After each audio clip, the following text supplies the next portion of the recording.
प्रभूचा गौरव असो आत्ता आणि सदा सर्वदा. आत्ता आणि सदा सर्वदा प्रभूचा गौरव असो.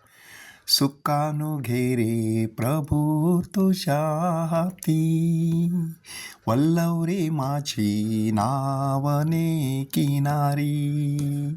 सुखानु घेरे प्रभू तुझ्या हाती, वल्लव रे माझी नावने किनारी. सुटला वारा जीवनाच्या सागरी, आदळली रे नाव खडकावरी. तुझ विना रे कोण आम्हा तारी, वल्लव रे माझी नावने किनारी. सुखानु घेरे प्रभू तुझ्या हाती, वल्लव रे माझी नावने किनारी. होय, वादळ वारे कोणाला सुटलेले आहेत? ते वादळ वारे फक्त समुद्रातच घोंगावतात का? ते आपल्या जीवनामध्ये देखील घोंगावत नाहीत का? आपल्या कुटुंबात, आपल्या समाजात, आपल्या पक्षात, आपल्या देशात, संपूर्ण जगात वादळ वारे सुटत नाहीत का? अलीकडेच कोरोनाने मोठं थैमान घातलं. जणू काही घोंघावणारं मोठं वादळ, मोठमोठ्यांना भल्या भल्यांना भुईसपाट करणारं, होत्याचं नव्हतं करणारं, अशा प्रकारचं वादळ. तशा प्रकारचं वादळ आपल्या प्रेषितांनी अनुभवलं.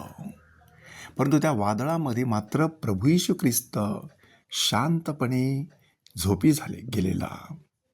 आणि अशा पार्श्वभूमीवरती भले भले पट्टीचे पोहणारे मच्छीमार बांधवसुद्धा घाबरून गेले आणि प्रभू येशू ख्रिस्ताला सांगत आहेत की एवढं मोठं वादळ होत सुटलेलं आहे, आम्ही बुडत आहोत, तुम्हाला त्याचं काहीच वाटत नाही का?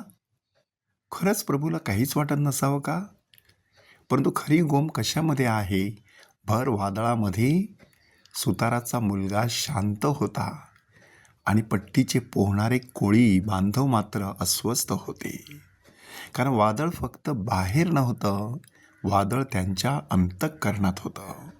बाहेरील वादळामुळे त्यांच्या श्रद्धेची नाव हेलकावत होती आणि अविश्वासाच्या समुद्रामध्ये बुडत होती. अशा वेळेला प्रभू येशू ख्रिस्ताने देखील त्यांना तोच प्रश्न विचारला की तुम्ही इतके भित्रे कसे? तुम्हाला विश्वास कसा नाही?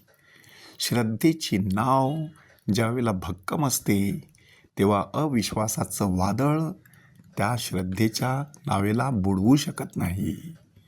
प्रभू येशू ख्रिस्ताने फक्त हात पसरला आणि संपूर्ण वादळ शांत झालं.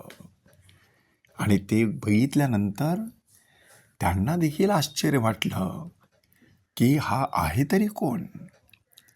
वारा आणि समुद्र हे देखील त्याचे ऐकतात. म्हणजे अगोदर येशूविषयी तक्रार होती, आता येशूविषयी कौतुक होतं. कुठेतरी परिवर्तन झालेलं. आणि तशाच प्रकारचा प्रसंग दाविदाच्या जीवनामध्ये आलेला. मोठं वादळ येऊन गेलं, त्याने त्याची नैतिकता भुईसपाट केली. अश्लील कृत्य त्याच्याकडून घडलं, हिंसक कृत्य त्याच्याकडून घडलं. आणि त्या पार्श्वभूमीवरती आज पश्चातापाचा अग्नी त्याच्या अंतःकरणात धगधगत असलेला आपण पाहतो. आणि म्हणूनच प्रतिसाद स्तोत्रामध्ये त्याचं ते पश्चातापाचं स्तोत्र देण्यात आलेलं आहे. अशा प्रकारे वादळ शमलं पश्चातापाच्या एका कृतीने. नवजीवनाची पहाट त्यांच्या जीवनामध्ये उगवली. जणू काही नवजीवनाचा किनारा त्याला लाभला. आपल्या जीवनामध्ये कोणतं वादळ आहे तपासून पहा. ह्या जगातील कोणतंही वादळ परमेश्वराच्या शक्तीपेक्षा मोठं आणि प्रबळ असू शकत नाही. मात्र आपली बुद्धी कधीकधी श्रद्धेवरती वरचढ झालेली असते, स्वार झालेली असते. म्हणून आपण अकलेचे तारे तोडत असतो आणि मग श्रद्धा पायदळी तुडवलेली असते.